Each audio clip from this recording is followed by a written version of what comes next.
Now to the nuclear debate, the big bad wolf of power. Well, that's what most politicians see it as anyway. Right now, nuclear energy provides about 11% of the world's electricity, generated from around 450 reactors. And if we look at France, for example, it has 58 nuclear reactors which supply over 70% of their electricity. Over 70%. But despite the fact Australia is the world's third largest producer of uranium, we've never had a single nuclear power station. In fact, it's illegal. But it's back on the table. A federal committee on environment and energy has been told to look at all the options, including, they say, nuclear energy. Let's hope it's serious. Now, this is a discussion about our baseload power. It's not a discussion about comparing nuclear output with, say, unreliable renewable options, which we've often spoken about in this country of late. And if you ask a politician to come on and talk about nuclear power in Australia, I'm telling you they run for the hills. And if they do talk about it, they never seem to have done their homework. But one man who has done that, and a whole lot more, and has been fearlessly campaigning for nuclear power in this country, is New South Wales Deputy Premier and New South Wales National Party leader John Barilaro. Thank goodness someone isn't afraid of the big bad wolf. He joined me earlier this afternoon.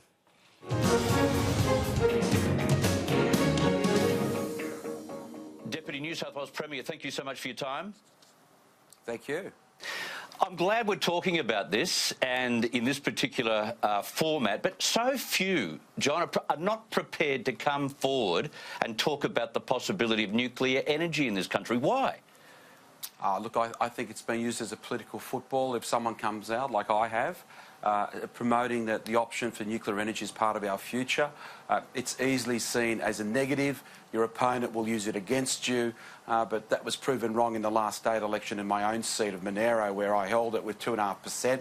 I didn't rule out the Monaro having a nuclear reactor, and also I was on, very pro-nuclear, and yet I had the largest swing in the state to me. So I hope, in one way, we can stop the nonsense and using it as a political football, dismiss the fear and the myths behind nuclear energy, and look to the future through the facts on the table and what's happening because of technology and innovation in the space of nuclear energy. Exactly. We've come a long way since the disasters of Chernobyl and Fukushima, and people need to understand that, don't they?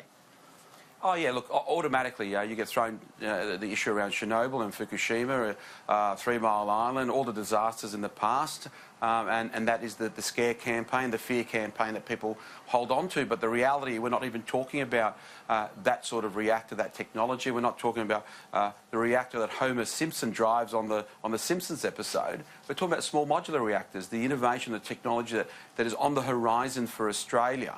And we should be considering it because it is safe, it is new, it is actually designed for greenfield countries like Australia. It's affordable. And I just want to dismiss the fear. I want to have a mature conversation, debate with the Australian public. And look, over the last couple of years, as I've spoken about this, it's clear there is an appetite for that conversation now. Let me pick you up on the Homer Simpson thing, though. I was in London about 6 months ago, and I spoke with the nuclear energy industry, and they are the full bottle on what's called modular nuclear reactors, where they throw a much smaller product, so a smaller reactor, into a far-flung corner of the UK that looks after that particular manufacturing plant that might be there, or an industry that might be there. Not the region, not the district, but just a particular plant. Now, we could do that given our remote regions in Australia, couldn't we? Oh, absolutely. I was lucky enough to go to the UK and speak to industry experts. I've been to the US, where I was a guest speaker at a small modular reactor conference in Atlanta, Georgia. And the reality is that that's the technology we are talking about. Small modular reactors built in a factory, 50 megawatt units. You can link about 12 of them together to create 600 megawatts, no longer water cooled. They can be air cooled, sand cooled, gas cooled. And in relation to waste and what is happening with the technology changes in waste, especially companies like TerraPower, which of course has Bill Gates behind it, the way we deal with that waste going forward will mean that we'll get more energy out of the fuel, and it allows us then, when it does get returned to a facility, it won't be the same issues we've seen in the past. But the reality is that we already hold waste in Australia because we already export uranium. We have a reactor at Lucas sites for the Opal reactor for nuclear medicine. And the reality today is that this is an opportunity for Australia, not for nuclear energy as part of the power source for this country, but an industry behind it building reactors exporting, creating jobs and waste facilities, which would be worth hundreds of billions of dollars to the economy. One of the scare campaigns has been, oh, this is all too expensive, and Anthony Albanese said as much yesterday, but they're comparing apples with oranges here. They're saying, OK, wind and solar, in terms of power output, is a lot cheaper to a nuclear plant, but for a start, it's not reliable and it's not baseload power. Well, that's right. I mean, if you actually look at the renewable sector, you look at wind and solar, you know, when the wind's blowing, the sun is shining, the overall investment is still subsidised by government, and the reality that you're only getting about 30% of the energy created by such a farm, be it wind or solar. Yep.